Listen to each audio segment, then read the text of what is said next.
My son-in-law, Lamar Brown, my daughter's husband, looked straight into my eyes and spoke slowly, as if he were declaring some unbreakable rule of the universe. My family will always come first, and you're last. My daughter, Cheryl, stood right beside him. She looked down, then nodded. No hesitation, no embarrassment, not even a flicker of discomfort, just a nod, as if those words made perfect sense. I waited for Cheryl to speak, waited for her to say something to defend her mother, waited for her to remind her husband of everything I had done for this family, taking care of the kids, cooking, cleaning, contributing money, standing by them through every difficult chapter. But Cheryl only lowered her eyes to the floor and whispered, "Mom, Lamar is right." In that exact moment, something inside my chest shattered. Not loudly, not like a collapse, just a quiet crack, like a dry branch snapping beneath a thick blanket of snow. Nobody heard it, but I felt it, breaking apart. I smiled, a small smile, controlled, polite. So polite even I barely recognized it. Good, now I know. And right then, I made my decision. I would have my own priorities too. And they, Cheryl and Lamar, would no longer be on that list. That evening, I drove back to my little apartment, alone. 2 worn-out rooms in a building near the St. Clair Superior area of Cleveland, Ohio. Faded cream-colored walls stained with damp, vinyl floors that squeaked every time I stepped. From the window, all I could see was the parking lot and the 24-hour laundromat. No view, no natural light, but it was all I could afford. After selling my old house to them, my house, the house where I raised Cheryl, 3 bedrooms, a rose garden, a spacious kitchen with a window facing the backyard. I sold it 5 years ago after my husband passed away. Cheryl told me, "Mom, this is an investment for our whole family. You'll live with me later. You don't need all that space when you're by yourself." I believed her. I handed over almost all the money from the sale, $180,000, keeping only $30,000 to rent this apartment and cover expenses.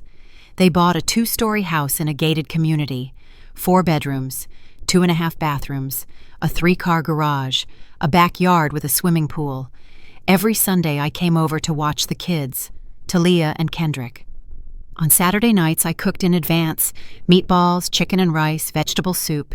After dinner, I washed the dishes, folded the clothes from the dryer, cleaned the kitchen out of habit. Cheryl was always busy, yoga classes, brunch with friends, hair appointments at the salon. Lamar played golf every Sunday morning. He came back late, smelling of beer and cigarettes. He nodded at me, literally just nodded. Never asked if I was well, never thanked me for watching the kids. In their house, I was like a convenient household appliance, a vacuum, a microwave, always there when they needed something. But the kids were different. Talia, 12, long brown hair, eyes that always carried a hint of sadness. She hugged me every time I came. "Grandma, I'm so glad you're here." Kendrick, 8, quiet, loved drawing. He showed me pictures of dinosaurs and spaceships. I kept them all in a box in my apartment. Those drawings were the only things that made me feel I still mattered to someone. But 3 months ago, everything changed. Cheryl began answering my calls reluctantly. "Mom, I'm busy. What do you need?" As if calling my own daughter was somehow bothering her. I stopped visiting on Sundays. I waited for them to invite me. 2 weeks passed. 3. No one called. Finally, I reached out. "Cheryl, can I come see the kids this Sunday?" Cheryl sighed. "Mom, don't come. We have family plans." Family plans. And I wasn't part of them. I was no longer considered family. I had become something else, an optional add-on, a convenience, someone they remembered only when they needed something. Then yesterday, Lamar called. His voice was strange, too friendly. "Mrs. Harriet, we'd love to have you over for dinner tomorrow night. It's been a while since the family sat together." I hesitated. Something felt off, but I agreed. I wanted to believe they missed me, missed what I had done. I arrived at 7 in the evening. Lamar opened the door. Pearl gray shirt, dark trousers, expensive cologne. He smiled, a smile that never reached his eyes. "Mrs. Harriet, please come in. Cheryl's in the kitchen." The house was spotless. Shiny hardwood floors, ivory leather sofa, a crystal chandelier in the dining room, all of it, bought with my money. Cheryl walked out from the kitchen. Olive green fitted dress, hair in a perfect bun, makeup flawless. She kissed my cheek, a cold, mechanical kiss. "Hi, Mom. Sit down. Dinner's almost ready." I sat at the dining table. Lamar sat across from me. Cheryl brought roasted chicken, mashed potatoes, bread. She poured wine into tall glasses. We raised our glasses. "To family," Lamar said. I raised mine but didn't respond. The dinner sank into a suffocating silence, only the sound of cutlery, swallowing, the ticking clock. Finally, Lamar placed his napkin down and looked at me. "Mrs. Harriet, we need to talk about something important." He glanced at Cheryl. She nodded. Lamar continued, "We've thought a lot about family dynamics. It's time to establish clear boundaries." A cold ripple ran down my spine. "Boundaries?" "Yes. Cheryl and I have our own responsibilities. The kids, this house, our finances. We need to focus on our nuclear family." Then he looked directly at me. "You're still important, of course, but you can't expect us to always be available for you." I had never expected them to be available for me. I was the one who was always available. Cheryl added, her voice sounding rehearsed, "I have to think about myself first, about Talia and Kendrick, about our future." Then she said the sentence, the one that pushed me out of the very family I built. "My family will always come first, and you're last." The silence afterward was heavy, like molten lead. I looked at Cheryl, the baby I once breastfed, the child I carried through fevers and sleepless nights, the woman I loved and gave everything to, literally everything. I waited for her to take it back, waited for a flicker of guilt. But no, she only looked at me, waiting for my reaction. "Mom, Lamar is right." Her voice calm, steady. I could have stood up, I could have cried, I could have screamed, but I did nothing. I simply lifted my glass of wine, took a sip, set it down softly, then I smiled. A small smile, eerily calm. "Good, I understand. If you think the story hit rock bottom here, you're wrong. Because right after that calm smile, an entire horrifying truth and a counterattack no one could ever foresee was about to begin." I stood up, folded the napkin, and placed it neatly beside my plate. "Thank you for dinner. It was delicious." I walked toward the door, picked up my purse, my keys. Cheryl hurried after me, her hand resting lightly on my arm. "Mom, are you okay?" "Perfectly fine," I replied, my voice very gentle. "You just clarified something important for me, and I thank you for that." I stepped out of that house, climbed into my old silver sedan, the one with a dent on the rear door from an accident years ago. I started the engine, drove through the empty streets, and headed back to my small apartment. That night, I couldn't sleep. I sat alone on the sofa in the living room. The warm yellow lamp cast light onto the peeling cream-colored paint on the walls. There was a damp stain shaped like a map. I used to joke with Talia that it was a treasure map. But now, looking at it only brought emptiness. I thought about everything I had lost. To become the woman sitting in this cold, lonely room. I remembered the day Cheryl was born. A difficult labor, 18 hours. My husband, the man who has now been resting peacefully for years, held my hand the entire time. He wiped the sweat from my forehead, told me I was strong. When the nurse placed Cheryl in my arms, I cried like a child. She was perfect, tiny, fragile, and she was mine, Those early years were beautiful. I worked part-time at a fabric shop. My husband was an accountant for a construction company. We weren't wealthy, but we were happy. A small, one-bedroom apartment, just enough. Cheryl slept in a crib beside our bed. Every night I nursed her, listening to her soft, thread-like breaths. There were moments when I thought, it's unbelievable that something so perfect came from me. When Cheryl was 4, we bought our first house. Small, but with a front yard. I planted coral and pale yellow roses along the walkway. Cheryl helped me water them. She'd be covered in dirt from head to toe, giggling. That laughter was the most beautiful sound on earth. My husband worked a lot. Left at 6 in the morning, returned at 8 in the evening. I quit my job to take care of Cheryl full-time, cooking, cleaning, taking her to school, helping with homework. I thought it was complete happiness. Then when Cheryl was 12, my husband had his first heart attack. He survived, but the doctors warned he needed to slow down. He resigned and opened a small accounting consulting office at home. With the reduced income, I went back to work at a bakery, the early morning shift. I woke up at 3:30, worked from 4 a.m. until noon, came home to sleep for 2 hours, then cleaned, cooked, helped Cheryl study. Day after day, the same routine. Cheryl never complained.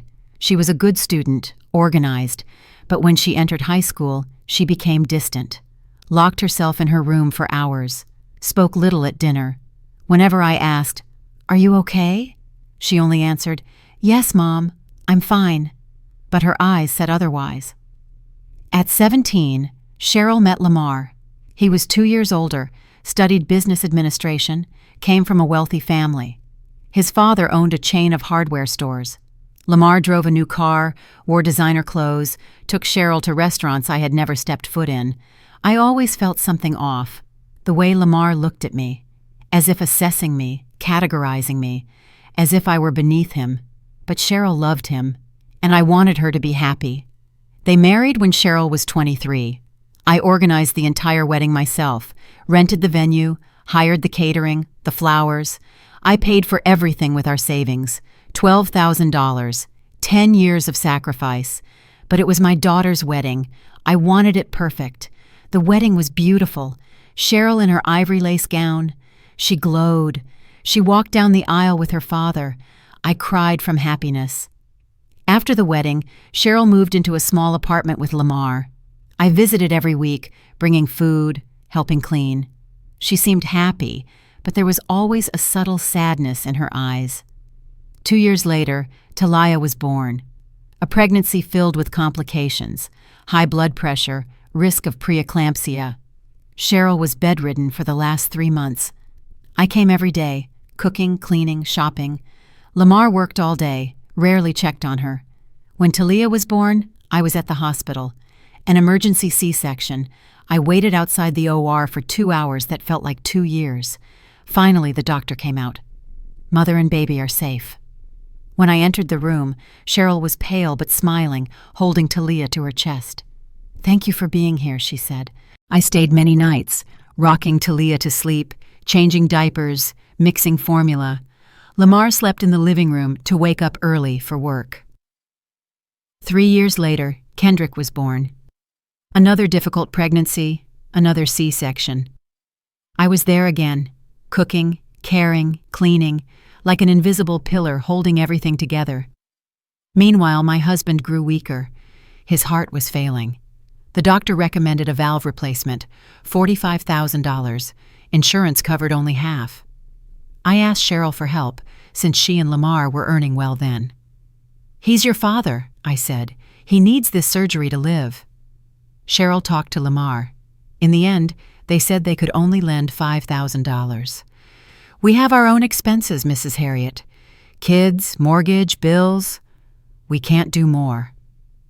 $5,000. After everything I had done for them. I sold my jewelry, sold furniture, borrowed from friends. The surgery was successful. My husband lived 4 more years. His final years were peaceful. We watered the roses together every afternoon. He always said, "Cheryl will change. When she matures, she'll appreciate you." I wanted to believe him. Then one October morning, I woke up and he wasn't breathing. A massive heart attack. He left in his sleep without pain. I called the ambulance, called Cheryl. She arrived 2 hours later. Lamar didn't come. He had an important meeting, a small funeral. Cheryl stayed beside me through the service. But as soon as we finished the burial, she said, "Mom, I have to pick up the kids. Are you okay?" Then she left, without waiting for my response. I returned to the house filled with memories. I couldn't sleep. I couldn't breathe in those rooms that once held our laughter. I told Cheryl I was going to sell the house. She nearly jumped with joy. "Oh, Mom, we've been wanting to buy a bigger house. The kids need their own rooms." And so I lost my home, lost the garden, lost the roses, lost everything I had built, to help the daughter who now says I'm at the very bottom. You see, some losses come from fate, but some losses come from the very people you love most, and sometimes it takes sitting alone in an empty room to realize what you've traded away. But don't go anywhere, because what happens next is the truth I had never dared to face. 2 weeks passed after that dinner. 2 weeks with no calls, no messages, not a single knock on my door, as if Cheryl and Lamar had erased my existence entirely from their lives. And strangely, I felt more at peace than ever. I stopped texting to check on the kids, stopped calling every Sunday, stopped cooking an extra portion just in case they invited me over. For the first time in many years, the weekend was truly mine. I read books, rewatched old films on TV, took walks in the park near my apartment, sat on a bench watching strangers pass by, people living their lives without dragging along the shadow of ingratitude. In those moments, I realized, for so many years, I had only been free support service in someone else's story, not the main character of my own life. But then, on a Tuesday afternoon, the phone rang. Cheryl's name appeared on the screen. I stared at it, let it ring 3-4 times. Finally, I picked up. "Hi, Mom." Cheryl's voice sounded cheerful. Too cheerful. Exactly like when she was little and wanted permission for something. "How have you been? I miss you so much." Those words echoed, hollow. "I'm fine," I replied, my voice flat, neutral, almost cold. "Mom, I want to invite you to something special. This Saturday is Talia's birthday. She's turning 13. You know it's a big milestone. We want to have a family gathering. Nothing big, just us. The kids miss you a lot." The kids. Cheryl always used them like bait. "I'm not sure," I said slowly. "I already have plans." The line went completely silent. Clearly, Cheryl hadn't expected that answer. "Plans? What plans, Mom?" Her voice shifted instantly. No more sweetness. Now it was curiosity, then irritation. "Personal plans," I said. "I have no obligation to explain them to you." "Mom, it's your granddaughter's birthday. What could possibly be more important than that?"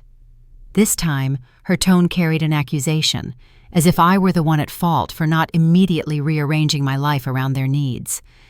I took a slow, steady breath. "All right. What time?" I asked. 3 p.m. You can come at 2 to help me prepare a few things. You know how chaotic things get when there are a lot of guests." A lot of guests. I thought she just said, "just us?" "Okay, I'll be there at 3, I said clearly. Not 2. I would not show up early to do free labor anymore. "Perfect, Mom. See you then." Cheryl's voice immediately brightened, like she had just checked off an item on her to-do list. "Oh, and if you could bring that chocolate cake you always make, that would be great. Talia loves it." Of course, they didn't just want my presence. They wanted my labor. As always. I hung up and stared at the darkening screen. Something wasn't right. I felt it deeply. That call was too smooth, too sweet, too calculated. After 2 full weeks of absolute silence, suddenly Cheryl missed me so much and wanted a family gathering. Cheryl needed something from me, and I realized very quickly that something wasn't just a chocolate cake. Saturday arrived. I baked the chocolate cake the night before. 3 layers, rich chocolate cream filling, covered in a smooth, glossy frosting. I placed 13 silver candles on top and carefully put it into a special container. This morning, I wore something simple: beige pants, a lavender blouse, comfortable shoes. I combed my hair neatly, dabbed on a bit of lipstick, looked in the mirror. 72 years old, wrinkles around my eyes, age spots scattered on my hands, but my gaze was still sharp, still bright, still the me forged through years of endurance. I arrived exactly at 3 p.m., rang the doorbell, waited. The door opened. It was Lamar, jeans, a light gray shirt. He smiled, but his eyes were as cold as steel. "Mrs. Harriet, glad you could make it. Come in." I stepped inside, carrying the cake. The house was quiet. Too quiet. "Where is everyone?" I asked. "Oh," Lamar replied casually, "plans changed. We decided to keep it intimate, just the family." He closed the door. The click of the lock slid into place, a sound that sent a chill straight down my spine. Cheryl walked out from the kitchen. She wore jeans, a peach-colored top, her hair down, no makeup. Nothing about her looked like it was her daughter's birthday. No balloons, no streamers, no flowers, no cards. "Mom, thank you for coming. Bring the cake into the kitchen, please." I set the cake on the kitchen counter. The counter was bare. No paper plates, no napkins, no signs whatsoever that this was a birthday for a growing child. "Where's Talia?" I asked.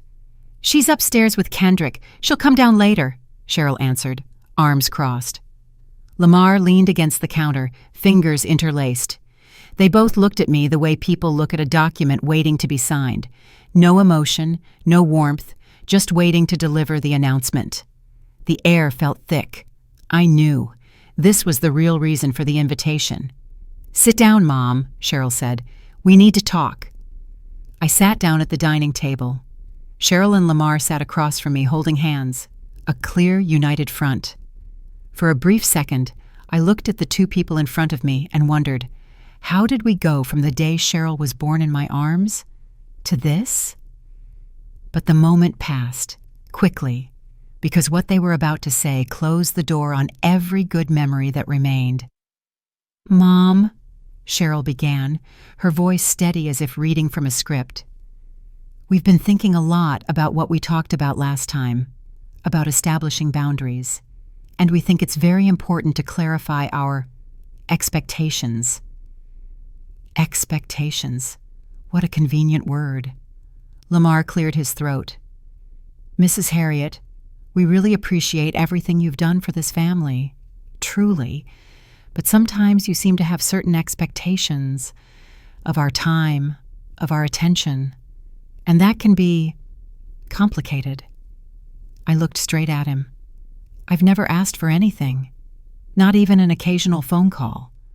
Cheryl tilted her head and sighed, as though I were being unreasonable. "It's not about that, Mom.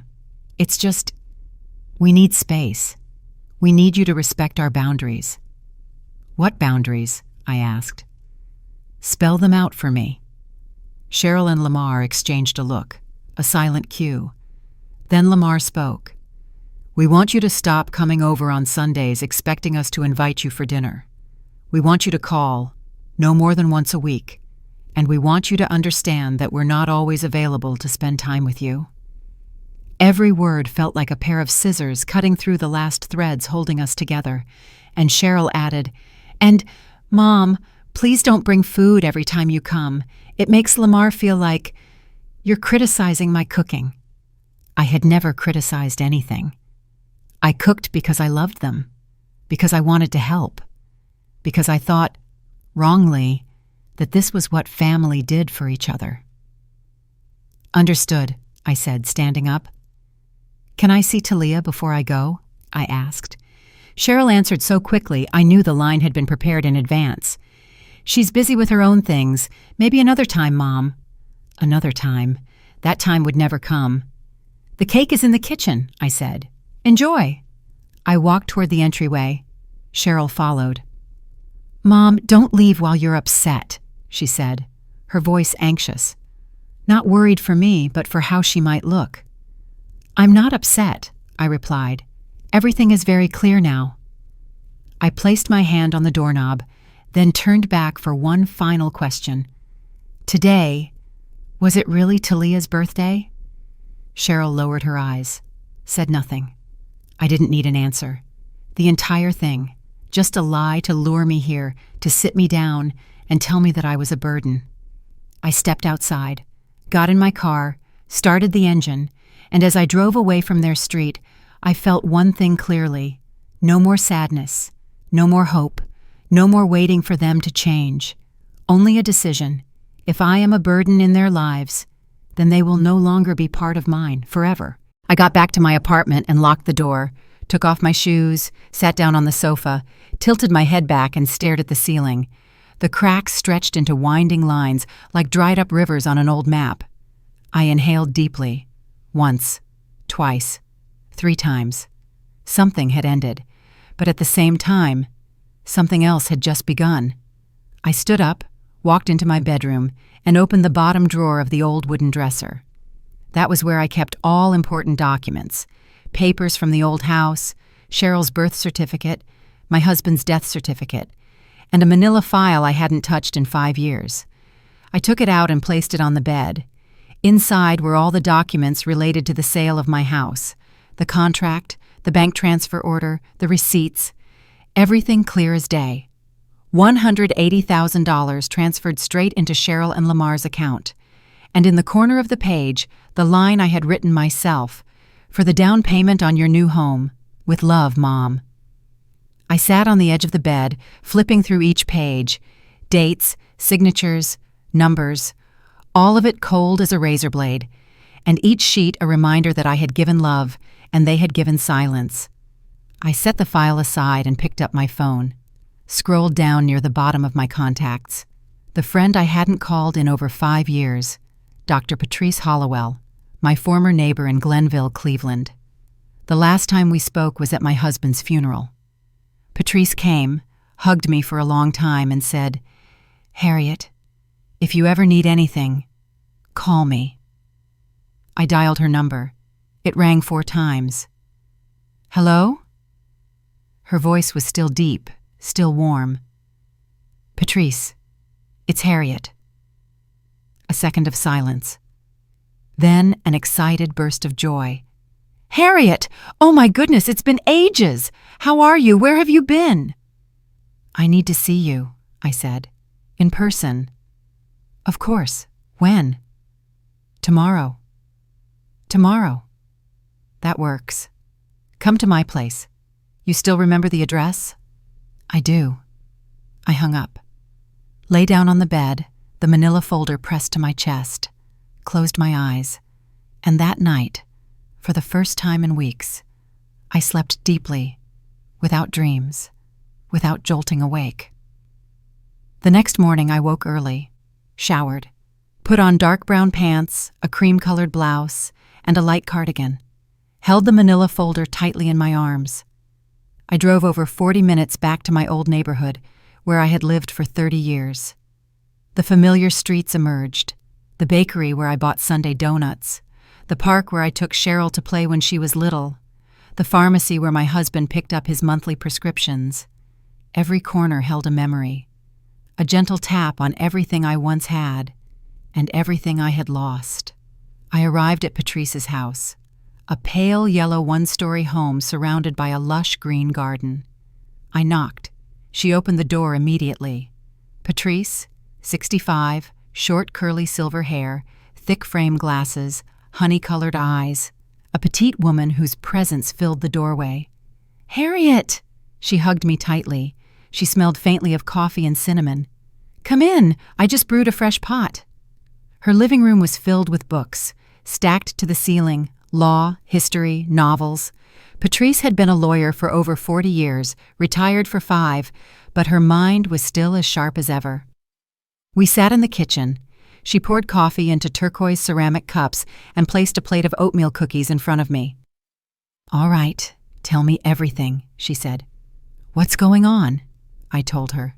Told her everything. From my husband's death, the house sale, the money I gave Cheryl, the years of babysitting, Lamar's coldness, my daughter's detachment, and yesterday's fake birthday trap. Patrice listened, never interrupted, only nodded occasionally. When I finished, she set her coffee cup down. "Harriet, that money, was it a gift or a loan?" she asked. "A gift," I said. "We never discussed repayment." "Do you have anything in writing saying it was a loan?" "No." "Did they promise to care for you when you're older, to let you live with them?" "Cheryl once said I'd live with her when they bought a bigger home. She asked why I needed such a big house when I lived alone." "Do you have messages? Recordings?" "No." Patrice nodded slowly. "Legally, it's very difficult to recover that money. It was a gift. No contract. No documented promise." She paused. "But something else worries me more." "What? Have you checked your bank account recently? Statements? Personal documents? Do you have a will?" "I have a will. Everything goes to Cheryl. She knows that." Patrice tapped her finger on the table. "Harriet, I need you to do something today. Right now. You must go to the bank and review every transaction over the past 5 years, every withdrawal, every transfer, and check whether anyone besides you has access to your account." "Why?" "Because I've seen this too many times. Children manipulating elderly parents, slowly taking control of their finances, making them sign papers without reading." She looked at me for a long moment. "Harriet, does Cheryl have power of attorney over you?" My chest tightened. "I don't know." "Have you signed anything recently? Papers Cheryl brought over? Saying things like, just for insurance updates or just for convenience later?" I remembered. 2 years ago. Cheryl came to my place with a stack of papers. She said, "Just sign here, Mom. It's simple insurance paperwork." I signed. I didn't read, because I trusted her. "I did," I said. My voice grew small. 2 years ago. Health insurance forms." Patrice closed her eyes and exhaled. "Harriet, I need your permission to investigate. I know people. I can find out what you signed. I can check whether your accounts have unusual activity. I can verify if anyone is acting on your behalf without your knowledge." "You think Cheryl is stealing from me?" "I'm not certain," she said plainly, "but I'd rather know early than find out when it's too late." A cold shiver ran down my spine. "Do it," I said. "Find everything." Patrice nodded.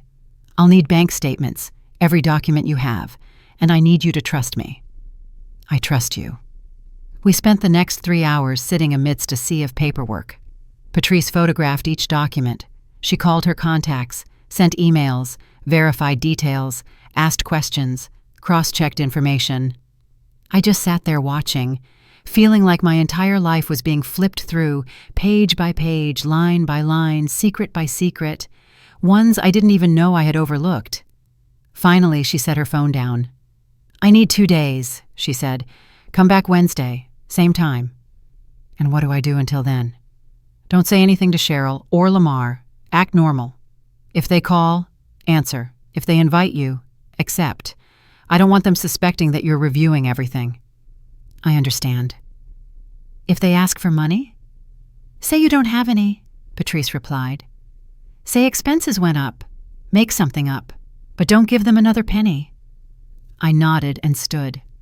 Patrice walked me to the door. "Harriet," she said before I left, "prepare yourself. Sometimes the truth hurts more than we imagine." "I'm already hurting," I replied. "Now I just want to know how much more it hurts." 2 days passed slowly, too slowly. Every hour felt like a full day. I tried to keep myself busy, cleaning the apartment, turning on the TV without really knowing what I was watching, cooking meals I barely tasted. My mind was somewhere else, at Patrice's, with whatever she might uncover, with the terrible things Cheryl might have done behind my back. On Tuesday night, Cheryl called. "Mom, we managed to get the money for Kendrick's braces," she said, sounding a little sad. "A friend of Lamar's lent it to us. But I just want to say, I was hurt when you refused. After everything we've done for you. Everything we've done for you. Interesting way to see it. I'm glad you two figured it out, I replied, my voice flat. Yeah, fine. I just wanted you to know that. She hung up without even saying goodbye. Wednesday finally came. I woke up at 6, even though my meeting with Patrice wasn't until 10. I showered, got dressed, made myself a cup of coffee, and sat waiting. The clock hands moved so slowly it felt like they were mocking me. By 8:30, I couldn't take it anymore. I grabbed my bag, locked the door, got in the car, and drove straight to Patrice's house. About 40 minutes later, I arrived. I knocked. Patrice opened almost immediately. Her face was serious, so serious I knew at once. Whatever she was about to tell me would not be easy to hear. You're early, she said. I couldn't wait any longer. She nodded. Come in. You're going to need to sit down. We went into the living room. On the coffee table sat a thick, dark brown folder bound with an elastic band. I sat on the sofa. Patrice sat across from me, looking like someone who had prepared everything. She placed the folder between us. Harriet, before I open this, I need you to take a deep breath. I need you to brace yourself. Just tell me, I replied. Patrice removed the band, opened the folder, took out a few sheets, and laid them on the table. First are the papers you signed 2 years ago, she said. They were not health insurance update forms. She slid a document toward me. This is a power of attorney, broad and durable. You gave Cheryl full control over your finances, assets, medical decisions. In short, everything that belongs to you. I felt as if the floor beneath me was shifting. I had no idea, I whispered. I know, Patrice said softly. She tricked you, and worse, she did it with a proper notary. Your signature is here. Legally, it's completely valid. I picked up the document. My hands shook. It was my signature. Big, clear, sitting right beside lines of text I had never truly read. Lines that had handed my daughter absolute power over my life. But there's more, Patrice continued. She pulled out another stack of papers, bank statements. I went through all your transactions over the past 3 years. There are withdrawals you never authorized, all small amounts. $500 here, $700 there, $1,200 somewhere else. Never big enough to jump out right away. But when you add them up, she handed me a sheet where numbers were highlighted in marker. The total is $23,000. $23,000 Cheryl has taken from your account in the last 3 years. I felt my chest tighten. The air in the room suddenly grew thick and heavy. How did she do that? With this power of attorney, Patrice pointed at the document. All she had to do was present it at the bank. That gave her access. She took small amounts at a time. I imagine she believed you would never look closely enough to notice. But I do check my statements. You look at the final balance to see if there's enough left. But do you read every single transaction, line by line? She was right. I only ever glanced at the total. I never inspected each entry. If you have ever trusted someone enough to sign papers without reading them, ever said, "My child would never do that to me," then maybe right now you understand me more than anyone. Sometimes the thing that hurts the most is not the money you lost, but realizing the person holding the knife in your back is the very child you spent your whole life protecting. It doesn't stop there, Patrice said. Her voice was still gentle, but firm. She pulled out another set of documents. Cheryl also tried to change the beneficiary on your life insurance, the policy your husband left. The amount is $50,000. She attempted to have the policy rewritten so that only her name remained. My eyes widened. But she needed your signature, and that couldn't be forged. That's why the beneficiary still lists both, with Cheryl as secondary. She hasn't taken it yet, but she tried. $50,000, the last sum I had always thought of as my safety net. Why would she do that? My voice cracked, sounding more like a sob. I'm her mother. Her. Patrice moved closer and placed her hand on mine. "Because people are capable of awful things when money is involved," she said, calm but bitter, "especially when they believe they're entitled to it." "Is there anything else?" I asked, even though I already knew the answer. I could see it in Patrice's eyes. Something heavier was still coming. She inhaled deeply and pulled out the final document. It was a printed email. "An acquaintance of mine who works in social services sent this," she explained. 6 months ago, Cheryl contacted them for information about nursing homes, specifically low-cost, state-funded facilities. And further, the process for declaring someone mentally incompetent so the court can grant full decision-making authority to a guardian. The whole world seemed to stop. "She was trying to put me in a nursing home?" "Yes," Patrice said plainly. "She asked about the procedures for getting you placed there, how to be recognized as your full guardian with total control over your assets, accounts, over everything you own." Tears poured out of me, not one by one, but like someone had turned on a faucet. "My daughter wants to lock me away," I whispered. "Your daughter wants your money," Patrice replied, "and you are in the way." I covered my face with my hands.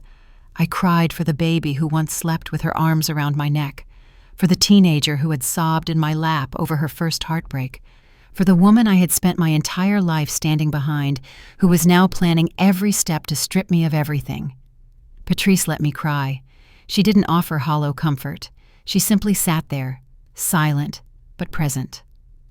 When the sobs finally began to fade, I wiped my tears and lifted my head to look at her. "What can I do?" Patrice straightened up. Her expression shifted.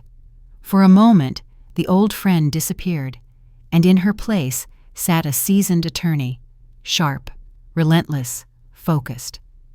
"First," she said, "we revoke this power of attorney. Today, I have a trusted notary. He can be here within an hour. You'll sign the revocation, and from this moment on, Cheryl will no longer have the legal right to touch your finances, assets, or medical records." "And if she gets angry?" "Let her," Patrice shrugged. "Her anger is no longer more important than your safety." "What else?" "Next," she continued, "you change every password, bank accounts, email, anything tied to money or personal information. You open a new account at a different bank, transfer all of your funds there, and then close the old one." I nodded, committing each step to memory. "Then you change the beneficiary on your life insurance.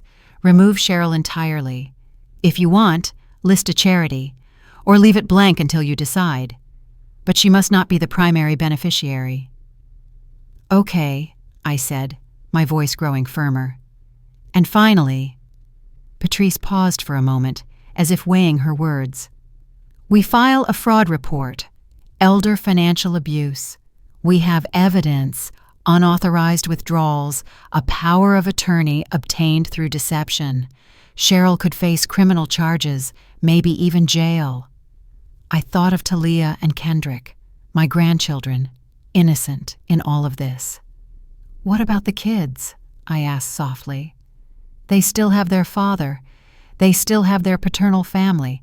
You are not obligated to sacrifice what's left of your life to shield Cheryl from the consequences of her actions," Patrice said bluntly. "Especially when Cheryl is the one actively planning to strip you of your freedom." I stayed silent. All my life, I had put my daughter before myself, always found reasons to forgive her, always thought, "She's just stressed. She'll change." Not anymore. Not after what I had just seen with my own eyes. "Do it," I said. "Do everything you just described." Patrice smiled. It wasn't a happy smile. It was the smile of someone watching justice finally begin to move. And for the first time in a long time, I felt someone was standing on my side. One was. We spent the rest of that day taking the first steps toward reclaiming my life. The notary arrived, An older man with silver hair, sharp eyes, and a crisp, meticulous manner. He reviewed the original power of attorney so carefully I could hear the sound of every page turning. Then he drafted the revocation document. I picked up the pen. This time, my hand did not shake. I signed with a clean, decisive stroke. Like closing a door I had let poisonous wind blow through for far too long. Patrice immediately called the bank. She explained everything succinctly, clearly, without letting emotion slip in. We set an appointment for the next morning to open a new account, transfer all my funds into it, and shut down the old one. The account Cheryl had been quietly draining like picking bits of meat off a bone. After that, we called the insurance company. I changed the beneficiary. I listed a fund that supports abandoned elderly women. It sounded bitter, but fitting. Finally, Patrice drafted the formal complaint. I read every line, every allegation. Each word was a stab, but this time it was a knife I chose to sever the last tie between me and the daughter who betrayed me. I signed. There was a moment when the pen lifted from the page that I sat in silence, not thinking, just feeling. In my 72 years, I had bowed my head countless times just to keep the peace, stayed quiet so I wouldn't burden anyone, forgave again and again because I believed blood meant unconditional protection. But that day, looking down at my own signature, I understood. No one has the right to turn your kindness into a chain, and I was unfastening the final link. "When will she know?" I asked. "The bank will notify Cheryl tomorrow that she no longer has access. The revocation will be recorded today. Within 48 hours, you'll receive a notice to appear for the investigation," Patrice said, her voice hard as steel.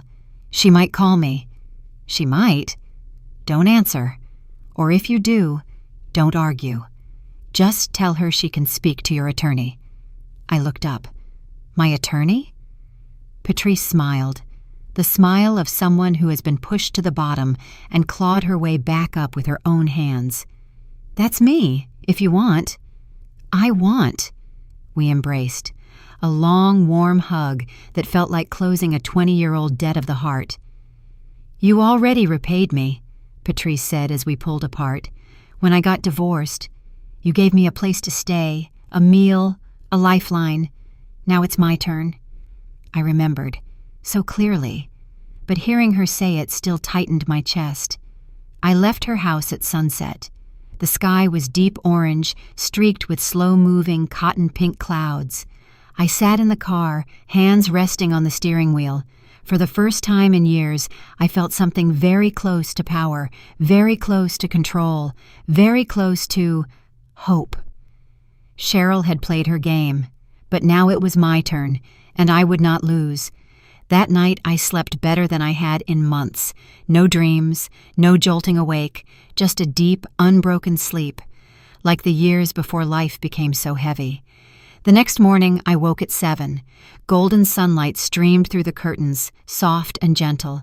I showered, dressed in dark gray pants, a white blouse, closed-toe shoes, brushed my hair, small silver earrings.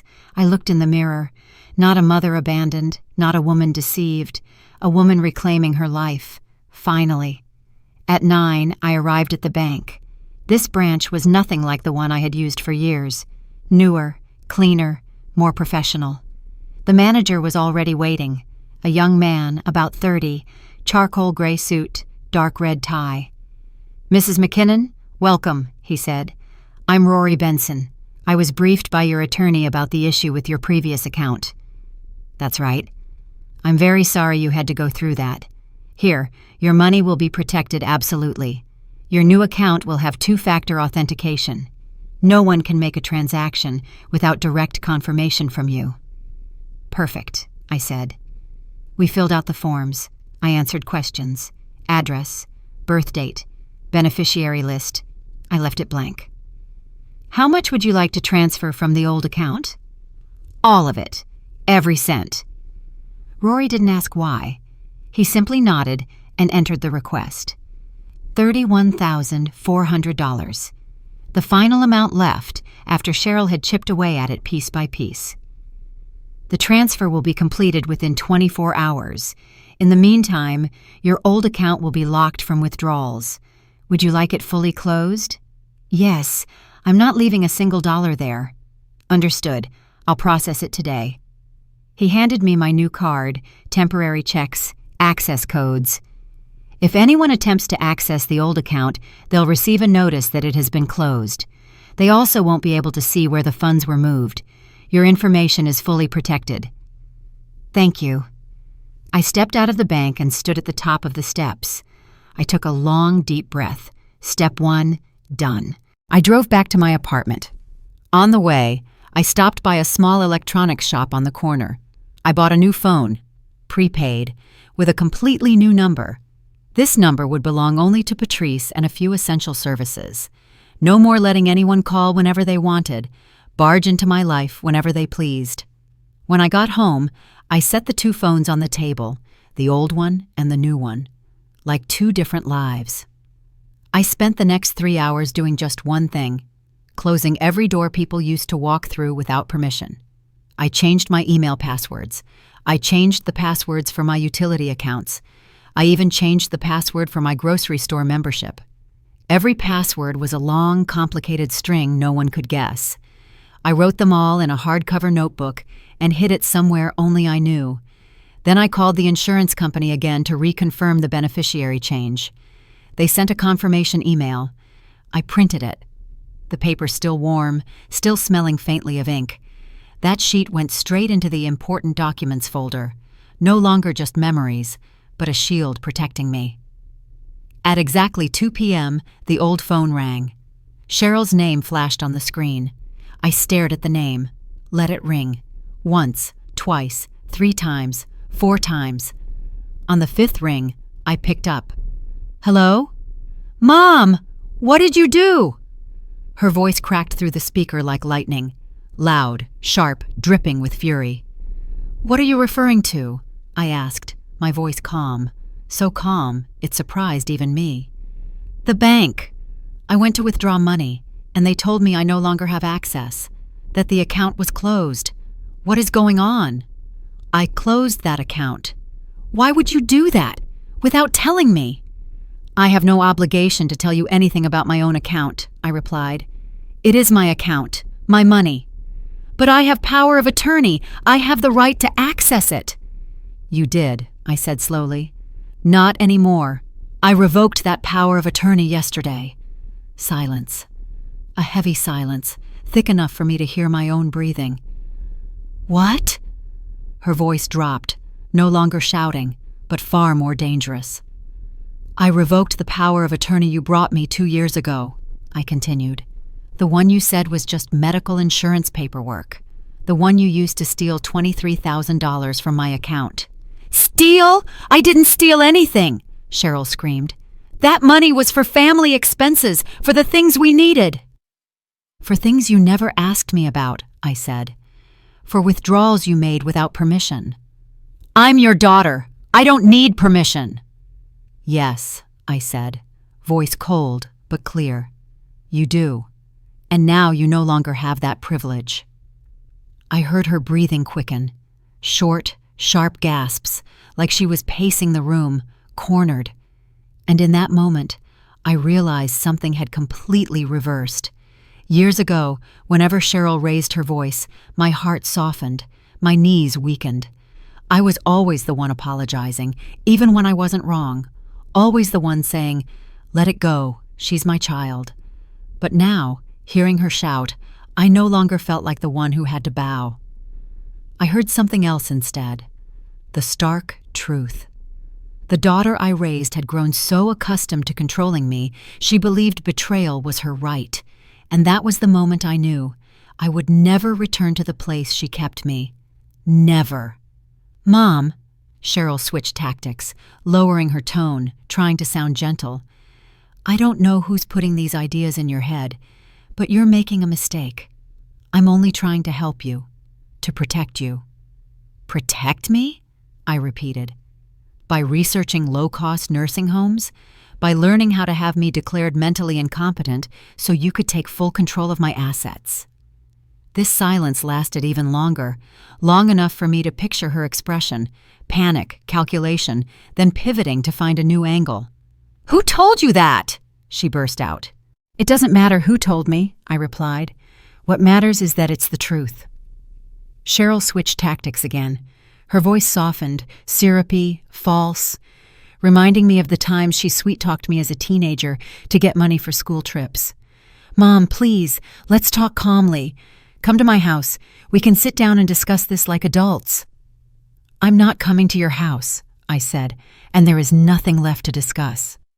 "What do you mean, nothing left to discuss?" "I mean that from today, our relationship will be different," I said, "based on boundaries, on respect, and on consequences." "Consequences?" Cheryl snapped. "Are you threatening me?" "No," I said. "I'm informing you. I filed an official complaint for elder financial abuse. The investigation will begin in a few days." I heard something crash on the other end, maybe the phone, maybe a glass, then a choked sound. "What have you done?" Cheryl nearly gasped.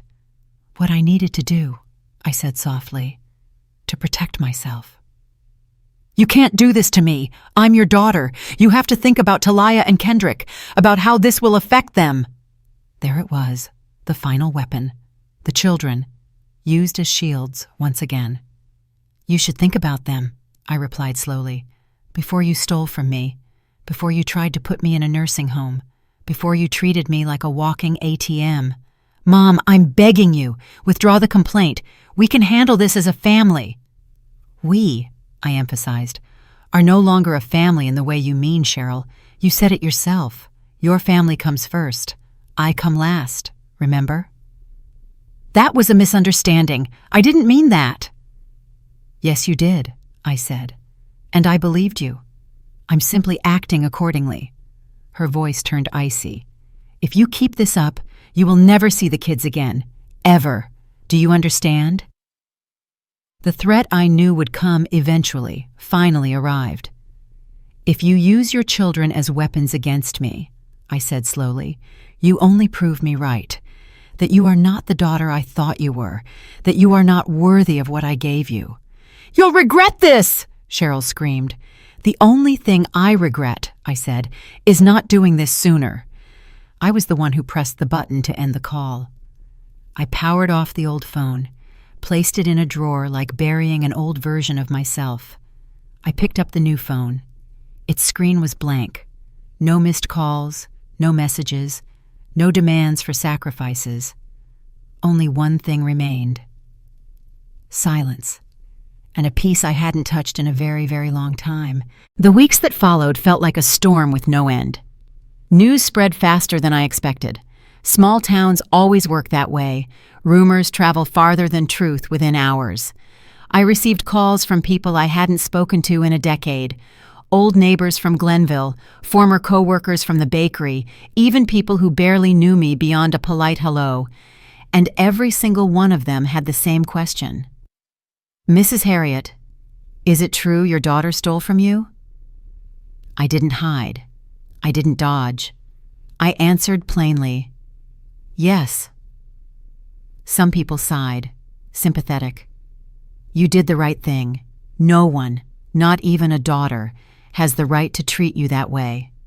But others judged me. "But she's your daughter. Families should forgive each other. Families shouldn't take each other to court." I listened, then set the phone down, and then I stopped listening altogether. I didn't need to justify anything to anyone anymore. Some nights I sat in my living room chair, the apartment so quiet I could hear the clock ticking each second. And I wondered, if I had stayed silent, if I had kept enduring, where would this have ended? Maybe I would have been put in some cheap nursing home. Maybe Cheryl would have gained complete control over everything I owned. Maybe people would look at me as some confused old woman who had no idea what was happening around her. And then I realized something. Sometimes, in order to save yourself, you have to become someone people never expected you to be. A week later, Patrice called me early in the morning. "Harriet, turn on the TV. Local news. Right now." I grabbed the remote, turned on the TV, switched channels, and there it was. A headline in bold letters. Local woman accused of defrauding her elderly mother. The anchor read every word carefully. Cheryl McKinnon Brown, 38, is facing charges of elder financial abuse and medical insurance fraud. Court documents state that Mrs. Brown obtained power of attorney through deception and withdrew more than $30,000 from her mother's account over a period of 3 years. The screen shifted to a photo of Cheryl, an old picture from when Talia was born. My daughter looked young, radiant, innocent. No one looking at that picture would ever imagine she could do something like this. Then the camera moved to their house, the very house bought with my money. The reporter knocked, and Lamar appeared, scowling. "No comment. This is just a misunderstanding. Get off my property." He slammed the door, leaving the camera to capture all the anger and embarrassment. The reporter continued. The victim, Mrs. Harriet McKinnon, 72, declined to give a statement, but her attorney confirmed the charges are accurate and supported by substantial evidence. I turned off the TV. The entire town knew. Cheryl wouldn't be able to step outside to buy milk without being pointed at. Lamar wouldn't be able to go to work without receiving half-sympathetic, half-judgmental looks. And the children would hear cruel whispers at school. My heart ached for Talia and Kendrick, but none of this was my fault, and it certainly wasn't caused by me. 2 days later, the prosecutor filed official charges. First-degree elder financial abuse, medical insurance fraud, obtaining power of attorney through deceptive means. Each charge carried the possibility of jail time. Cheryl hired a lawyer, an expensive one. You know the type. Gray suit, shiny watch, deep, confident voice. I knew exactly what they were paying him with, whatever money was left from what they had taken from me. He tried to bargain. He suggested return all the money with interest, a public apology, community service, anything, as long as she could avoid prison. The prosecutor asked for my opinion. If you agree to the deal, your daughter will repay $32,000. She'll be placed on probation for 5 years and avoid jail time. What do you think? I asked, and the insurance fraud? The government may still pursue that, he said, but they could negotiate as well. I thought. $32,000 was more than what she had taken, and if I agreed, Cheryl would be held accountable, but her life wouldn't be completely destroyed. I agree, I said, but with one condition. And that is? I want a permanent no-contact order. Cheryl and Lamar are never to contact me again. If they attempt to reach out in any way, they violate the agreement and face jail time. The prosecutor nodded. We can include that. A week later, the paperwork was signed. Each party in separate offices, no confrontation. I received the $32,000 check, deposited it into my new account. My balance was now close to $60,000, more than I had before all of this began. Cheryl was ordered to complete 200 hours of community service at a nursing home. The irony was exquisite. Lamar lost his job. His father's company didn't want to be connected to a scandal. They let him go quietly. They had to sell the house built with the money I gave them. They moved into a small 2-bedroom apartment, just like the one I live in.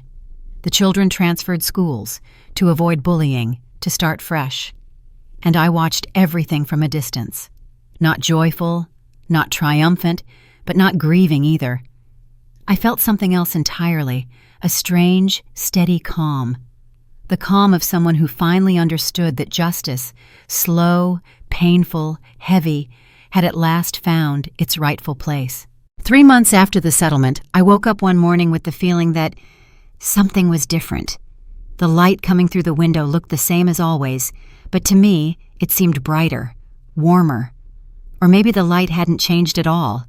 Maybe it was the way I looked at life that had.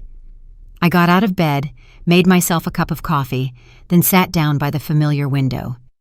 Below, the parking lot was the same as ever. Old and new cars mixed together, people rushing off to work, each one carrying their own story. And for the first time in many years, I felt like I wasn't just standing on the sidelines watching other people's lives anymore. I realized I could Start living again. Right then, I made a decision. I called Patrice. "I want to move," I said. There was a brief silence on the other end before her voice came through. "Move? Move where?" "I don't know exactly yet, but somewhere else. Far from here. Far from these memories. Far from everything that's drained me." "That actually makes a lot of sense. What do you need me to help with?" "I need you to help me sell this apartment and find me a new place, in another city, near the ocean." Patrice let out a soft laugh. "Near the ocean, huh? That's pretty specific." "I've always wanted to live by the sea. When I was younger, my husband and I used to say we'd retire in a coastal town, but we never did. There was always something more important. Cheryl's tuition, the house, the debts. Always some reason to put it off." "Yeah, and now there's nothing holding you back anymore," she replied. She was right. Over the next 2 weeks, I sold the apartment. It wasn't worth much, but combined with the money I had recovered, I had enough to start over. This time, for myself. Patrice helped me search. Eventually, we found a small apartment in Mobile, Alabama. 1 story, 1 bedroom, a tiny, simple kitchen. But it had one important thing. It had a balcony, and from that balcony, I could see the ocean. I bought the apartment almost without hesitation. I started packing. I realized I didn't own much. A few sets of clothes, some books, a few small items, and picture frames. I decided to keep my husband's photos of Cheryl as a child, and photos of my grandchildren. Even if I might never see them again, I still wanted to remember that once they were mine, and I was theirs. On moving day, Patrice came to see me off. "Are you sure?" she asked, looking straight at me. "Absolutely," I replied. "What if you feel lonely later?" "I've been lonely for years, Patrice. Lonely inside my own family. Lonely in the very house I paid for. At least now, this loneliness is something I choose." We hugged, both of us crying a little. But these were good tears, the kind you shed when an old chapter is being closed with care. "Thank you for saving me," I said. Patrice shook her head. "I didn't save you. You saved yourself. I just handed you the tools." I got into the car, the same old silver sedan with the same familiar scratches. I drove for 4.5 hours. The scenery slowly changed in front of me. Blocks of buildings, rows of streets, then low hills, then valleys, and finally, the smell of the sea drifting in through the window. When I reached the town, I stepped out of the car and took a deep breath. The air carried the scent of salt, of sea wind, and to me, it smelled like freedom. The new apartment was small but perfect. Clean white walls, light wooden floors, large windows that drank in the light, and the balcony, where I could look straight out at the water. I unpacked slowly, folded clothes, arranged my books, set the photos on the shelf, organized the new kitchen. Each small task felt like piecing my life back together, one little section at a time. On the 3rd day, I decided to do something that sounded simple, but for me was something I had never truly done. Learn to drive properly, confidently, without fear. I signed up for a senior driving course. The instructor was a young man, so patient it surprised me. He taught me how to parallel park, how to merge onto the highway, how to stay calm when the car behind me honked. "You drive really well for your age," he said one day. I looked at him and smiled. "I drive well for any age." He laughed. "You're right, ma'am." I started exploring the town. It was small, quiet, but full of warm corners. A little library that smelled like old paper, a bakery full of cinnamon and vanilla, a Sunday fish market where people called each other by name and genuinely asked, "How've you been?" People there were friendly. They greeted you even if they had no idea who you were. I began walking on this beach every morning, bare feet in the sand, cold water brushing my ankles, the sun slowly rising over the horizon. Things I had only ever seen on TV became part of my ordinary mornings. I met other women, around my age with their own scars. Some were widows, some divorced, some, like me, had escaped their own families just to salvage what was left of their dignity. We started meeting every Thursday for coffee, conversation, and laughter. And most importantly, none of us had to pretend we were doing better than we really were. One day, Cecilia, one of my new friends, looked at me and said, "It's never too late to start over." "I'm 72, I replied. She shrugged. "So what? You're still breathing, still walking, still dreaming. That's more than enough to start again." I began to write. At first, it was just for myself, like cracking open a window in a room that had been shut tight for years. I wrote my memoir. I wrote my life story. I wrote about all the years of unrecognized sacrifice, about the Sunday dinners, the words that shattered my heart, the afternoons at the bank, the conversations with Patrice, the power of attorney papers, the numbers quietly taken, and the day I took everything back. Not just the money, but my name, my dignity. Every night, I sat on the balcony facing the ocean, laptop in front of me, the sound of the waves as my soundtrack. My fingers tapped out words, as if stitching my heart back together. One day, I received a letter from Cleveland. I recognized the handwriting on the envelope immediately. It was Talia's. My heart raced. I hesitated for a long moment, then finally opened it. "Grandma, I'm 14 now. I understand more than I used to. Mom told me everything, about what she did, how she treated you, how she hurt you. She says she regrets it, but now it's too late. I want you to know I'm not mad at you. I understand why you did what you did. And even if I can't see you, I still love you. I will always love you. I hope you're happy, wherever you're living now. Your granddaughter, Talia." I cried. I cried for my granddaughter with the soft heart who understood more than most adults. I cried for what she had been forced to witness, and for the small love that was still strong enough to stretch across distance, across silence, across the damage the grown-ups had done to each other. I sat down and wrote back to her. I told her about the ocean, about my barefoot walks on the sand in the mornings, about my new friends, about the evenings I spent writing while the sun went down. I told her I loved her, that my love for her would never disappear. I told her that when she grew up, if one day she wanted to find me, I would be here, not running, not angry, just waiting, with the door always open. I mailed the letter. I didn't know if Cheryl would let her read it, but I knew I had done what I needed to do. Time passed. Summer turned into fall. Fall gave way to winter. Each season brought a new version of the town: yellow leaves on the sidewalks, colder air, grayer water. But my heart grew quieter. I turned 73. My friends threw a small birthday party for me on the beach.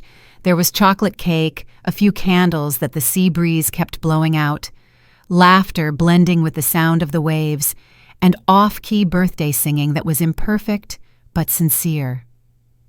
That night, standing alone on my balcony, I looked out at the ocean. The waves kept rising and falling, steady and unbothered, not rushing, not judging, just continuing. I thought about the journey I'd taken, from a woman who turned herself into a shadow in her own family, to a woman who stepped into the light and said, "Enough." I don't have family by my side now, no grandchild running into my arms, no daughter calling every Sunday to check in. But I do have something I'd lost a long time ago: myself, whole, not reduced, not asking permission, not begging to be seen. And I realized that was enough, more than enough. If you've stayed with me this far, thank you for walking with me all the way to the end of this story. I know it isn't easy to face topics like these: betrayal within a family, financial abuse, children who use the word priority like a knife, and mothers who have to choose themselves just to avoid drowning in pain. But if you are living a story like this, or have ever lived through one, I want you to remember a few things. You are not alone. You deserve respect, no matter how old you are. You deserve to live with dignity, not in fear. and it is never, ever too late to protect your peace. If any part of this story touched your heart, leave me a comment and let me know. Tell me, which moment did you connect with the most? Have you ever had to choose yourself in this way? If you think someone needs to hear this story, a mother, a grandmother, someone being hurt by their own family, please share this video with them. And if you want to keep walking with stories like this, stories about boundaries, about justice, about the people who seem weakest standing up to protect themselves, then hit subscribe, turn on notifications so you don't miss what comes next. Thank you for your time. I'll see you in the next story. And please remember one thing: your life belongs to you.